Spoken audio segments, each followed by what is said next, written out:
How does one go about finding a new agent? That's what we're going to discuss today. So welcome to the Acting Edit. And action.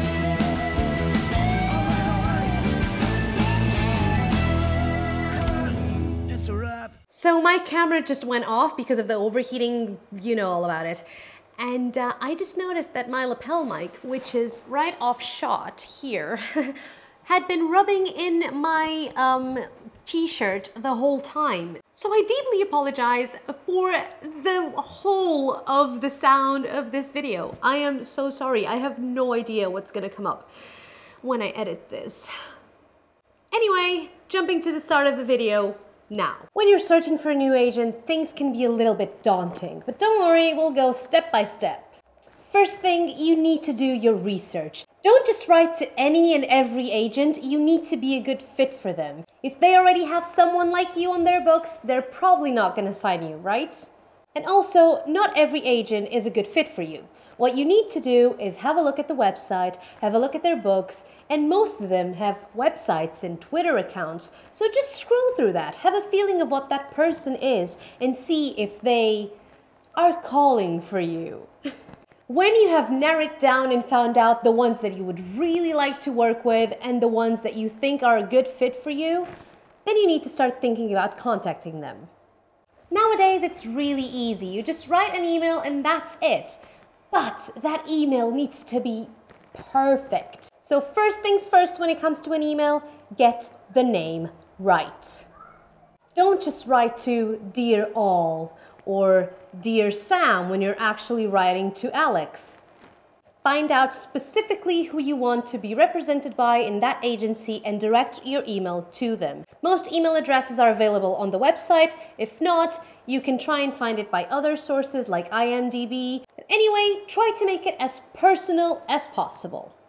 When it comes to the body of the email, just make it short. You don't need to tell them your life story. You don't need to tell them where you studied. They can see all of those things from your CV. What you need to do is catch their attention. And how do you do that? Pretty simple. Don't open with, I'm a driven, passionate, and hardworking actor. That's a given. So make your introductions personal, specific, make it something that they want to read. You can open with a simple, you have been at my end of the year play, and da-da-da-da-da-da. If you have actually met them in person, do mention that. We met previously at the concert for so-and-so, or at the press night for whatever. Use what you have for your advantage, but don't mention anyone that hasn't specifically talked to them about you. You can also use this part if you have been in contact before to let them know that you have a new show on or that you just had new headshots done. This part is also the part where you show that you are still focused on your career. Yes, you studied and you finished your drama school, but are you taking acting lessons regularly? Do you have a vocal coach? Do you go to stage combat classes? Have you taken a voiceover workshop? Mention those little things, not all of them, but the ones that you are doing to keep yourself active.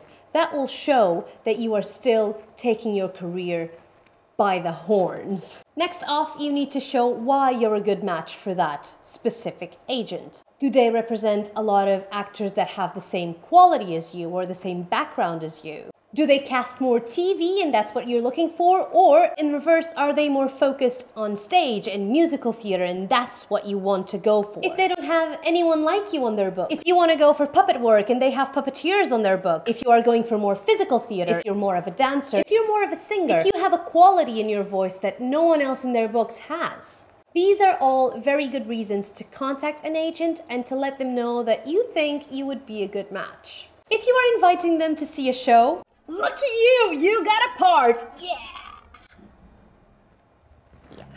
Anyway, if you're inviting them to see a show that you're in, no need to talk about the production itself. If you just mention the production name, the dates that it's gonna be on, and where it's gonna be on, it's easy. And then just put a little website. If they want to get more info, they can do that. But the most important thing is that they know you are gonna be in it if they wanna go see it. The only exception is there someone from their books that is on that play as well? Because you can mention that, and that way they can go and see their client and end up seeing you as well. and then just thank them for their attention, and that's it. This is what should be on the email. And now for some details. If you are indeed inviting them to a show, give them time. Agents, casting directors, producers, everyone these days is so busy. They need time to put things on their diaries. So let's say 6 weeks is a good mark. Anything less than 4 is really risky and you might just receive a no answer or a no. The more time you have for them to put it on their diaries, the better. Also, don't send emails during the weekend or late in the evening. They're just bound to get stuck in between all of the other emails that they just scroll past because it's a newsletter or something. And the chances of your email being ignored in the middle of all that, not on purpose, are bigger. Now, very important, put your Spotlight profile in a clickable link in the email. Don't just use your profile view pin and expect them to go and copy that into another. Just no. Make it easy on them, make it easy on you, because, honey, ain't nobody got time for that. Another very important thing, together with your clickable Spotlight link, is your headshot. Put it on the body of the email so that they can see your beautiful face instead of having to go through downloading stuff. Because again, ain't nobody got time for that. And that is it. It's simple. Don't do generic emails. Don't go dear all or dear name of the agency. Give yourself something that they can tie themselves to. Make them want to see you. And don't be always on their faces. I mean, don't write to them every 3 weeks. Write to them, I would say maybe every 6 months, 4 months maybe, if you have something new to say, if you have done new headshots, if you're in a new show, if you updated your show reel, if you're starting a new project. Those are all newsworthy emails to send. But, hi, I'm still here. No, too desperate. Also, not having an agent, it's not the end of the world. There are dozens and dozens of actors who are working right now without an agent. And there are loads and loads of actors in agents' books just sitting down, not having any work from them. So go ahead, do your research, write your emails, and let me know in the comments below how you're getting on. Did you find an agent with these tips? Did you think these are good? Do you have something to add? Go on, comment below. I love your comments. Alongside with your lovely comments down below, what would really make my day was for you to subscribe the channel.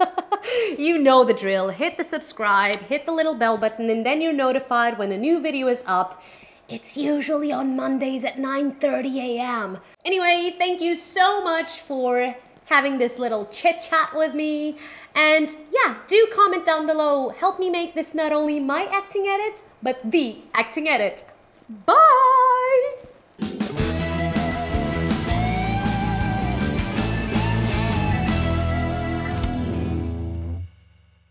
Oh, by the way, you can also follow me on Twitter and Instagram. I'm at The Acting Edit. And Instagram just released this Instagram TV thing, and I may start uploading some behind the scenes things, and this will make sense in a couple of weeks, maybe months. But yeah, it will make sense. There's a lot of stuff that I'm gonna be putting there because I think it belongs in a smaller platform than YouTube. So yeah, have a look at that. Give me a follow if you want, and I will see you next time. Is that all? Have I covered everything? I think I did. And cut! It's a wrap, and it's the second time I say that today. I am so excited! Cut! It's a wrap. I could get used to that.